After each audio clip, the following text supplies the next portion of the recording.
आपका परीक्षा education classes के इस वीडियो में हम फिजिक्स के टॉपिक को आगे कंटिन्यू करते हैं और इस वीडियो में हम सीखेंगे प्रकाश किरणों की उत्क्रमणता के बारे में। तो इस वीडियो में इसके बारे में सीखेंगे और देखते हैं क्या होता है प्रकाश किरणों की उत्क्रमणता।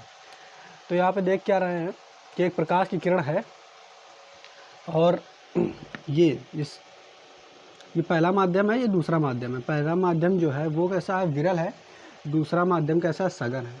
प्रकाश की किरण जब आई, ठीक है, तो इसका आपतन कोण आई है और जब ये अपवर्तित होगी तो क्या होगी, अभिलंब की ओर झुक जाएगी। हमने बताया था कि जब पहला माध्यम विरल हो, दूसरा माध्यम सघन हो, तो सघन होने पर अभिलंब की ओर झुक जाती है। अगर ये पहला माध्यम कैसा होता, सघन होता और दूसरा माध्यम विरल होता तो अभिलंब से दूर हट जाती प्रकाश की किरण। ये बात हम पढ़ चुके हैं। तो और ये क्या है, यह अपवर्तन कोण आर है, ठीक है। तो यहाँ पे हम देखेंगे क्या, जब प्रकाश की किरण पहले माध्यम से जब प्रकाश की किरण पहले माध्यम से दूसरे माध्यम में प्रवेश करती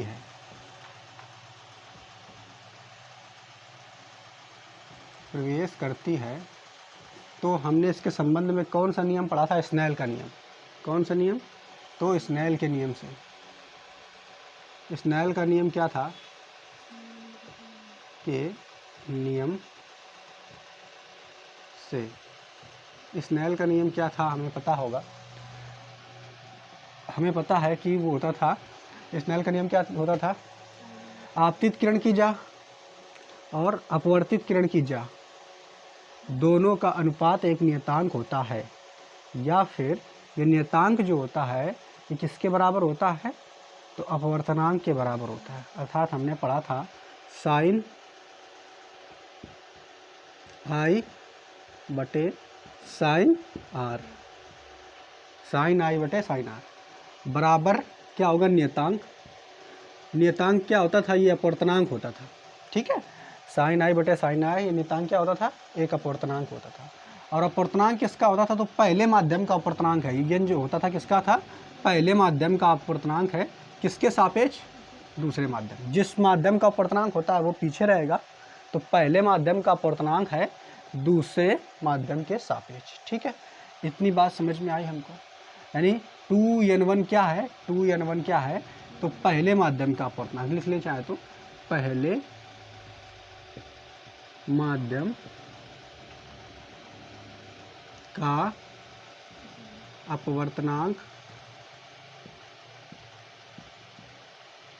अपवर्तनांक दूसरे माध्यम के सापेक्ष, दूसरे माध्यम के सापेक्ष। सापेक्ष का मतलब भी हमने आपको पिछले वीडियो में बताया है। अगर आप नहीं जानते हो तो जा करके पहले पिछले वीडियो आप देखिए, ठीक है। तो अब ये तो हो गया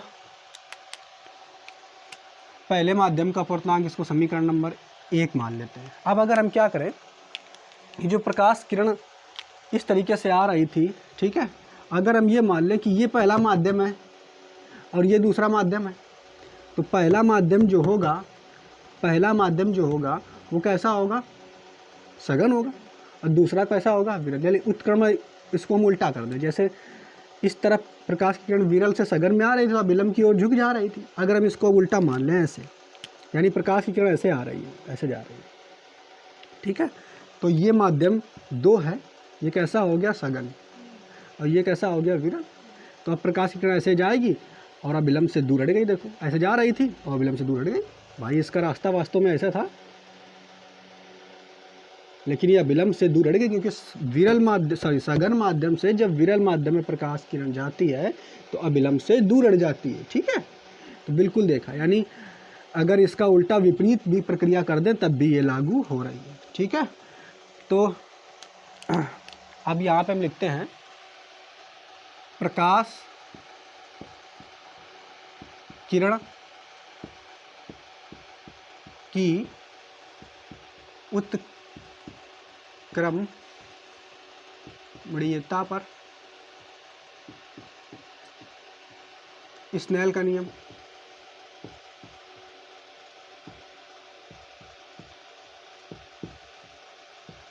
उत्क्रमणीयता का मतलब समझ लिया, ये पहले प्रकाश की किरण इस तरीके से आ रही थी, अब हमने उल्टा मान लिया इसको, ठीक है, कि माध्यम 2 से माध्यम 1 में जा रही है, तब भी तो स्नेल का नियम लगेगा ना, ठीक है। लेकिन अब जो है आपतन कोण ये हो जाएगा और अपवर्तन कोण ये हो जाएगा, ठीक है। यहाँ तक समझ में आया कि नहीं? तो इसमें हम क्या करेंगे अब, तो अब जो आपतन कोण ये हो जाएगा, अपवर्तन कोण ये हो जाएगा। तो अब हम स्नेल के नियम लगाएंगे तो आ जाएगा साइन आपतन कोण, ऊपर वाला ऊपर कौन सा रहता है, आपतन कोण रहता, तो आपतन कोण कौन हो गया, आर हो गया। तो आपतन कोण आर बटे साइन आई हो गया ना, साइन आर बटे साइन आई बराबर। अब देखो यहाँ भी नियतांक आएगा एन, लेकिन अब हम नियतांक किसका निकालेंगे, माध्यम 2 का। तो जिसका निकालते हैं वो पीछे रखा जाता है, किसके सापेक्ष निकालेंगे, तो पहले के सापेक्ष, ठीक है।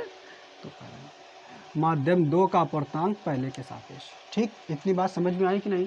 तो ये हो गया समीकरण नंबर हमारा कितना, 2। ये समीकरण नंबर हमारा हो गया 2। तो देखो पहले हमने क्या देखा, जो प्रकाश किरण जो पहले माध्यम से दूसरे माध्यम में जा रही है उसी को हम उत्क्रमणीयता के रूप में मान लिए, मतलब उल्टा विपरीत। हमने जब उसको मान लिया तब स्नेल का नियम निकाला तो ये आया आपका, ठीक है। और उससे पहले वाला जो सही सीधा वाला था वो स्नेल का नियम निकाला तब ये आया, ठीक है। अब क्या करेंगे हम, अब क्या करेंगे, तो देखिए समीकरण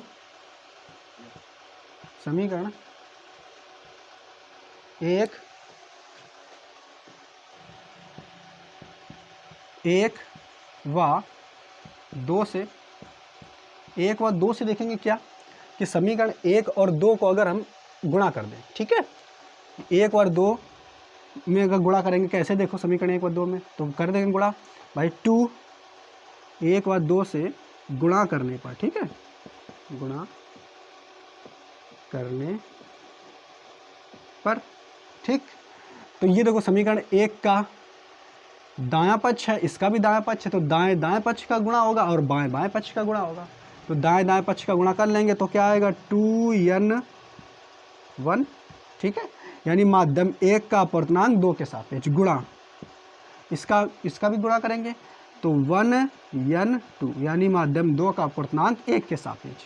अब बाएं बाएं पक्ष का गुणा करेंगे तो बायां बायां पक्ष कौन सा है, तो उसका बायां पक्ष लिखते हैं पहले, साइन आई बटे साइन आर गुणा, ठीक है। इसका भी लिखेंगे साइन आर बटे साइन आई, ठीक है। यहाँ तक समझ में आया? अब देखो साइन आई से साइन आई कट जाएगा, साइन आर से साइन आर कट जाएगा, यानी बचेगा इधर 1, ठीक। तो अब क्या करेंगे, 2n1 इंटू 1n2 बराबर कितना आ जाएगा, 1, ठीक है। तो मतलब क्या हुआ कि अपवर्तनांक पहले माध्यम का अपवर्तनांक दूसरे के सापेक्ष और दूसरे माध्यम का अपवर्तनांक पहले के सापेक्ष अगर इन दोनों अपवर्तनांकों का गुणा किया जाए तो उसका मान किसके बराबर आता है, 1 के बराबर आता है। ये निष्कर्ष हमें बिल्कुल याद कर लेना है, ठीक है। यानी अगर 2 प्रकाश की किरणें हैं और उनका उत्क्रमणीयता वाला यानी विपरीत वाला अपवर्तनांक निकाला जाए और उन दोनों का आपस में गुणा किया जाए तो उसका मान किसके बराबर आता है, 1 के बराबर आता है, ठीक है। यहाँ से हम एक निष्कर्ष पे और पहुँच सकते हैं, अगर इधर आया जाए, यहाँ देखते हैं, यहाँ देख लेते हैं, ठीक है। क्या पहुँच सकते हैं कि 2n1 बराबर जो होगा वो 1/1n2 के होगा, ठीक है। इसका मतलब क्या है कि जब भाई ये किरणें प्रकिरण पहले सीधी जा रही थी, तुमने इसको उल्टा कर दिया तो उसका अपवर्तनांक पहले सीधा था और जो इसका दूसरा अपवर्तनांक उसके विपरीत होगा कि नहीं, ठीक है। तो वही बात यहाँ से हमें निकल करके आ रही है, ठीक है। तो इस प्रकार हमें ये संबंध यहाँ पे याद कर लेना है, ठीक है। बात बिल्कुल क्लियर हो गई होगी, तो इसको नोट कर लीजिए, स्क्रीनशॉट लीजिए।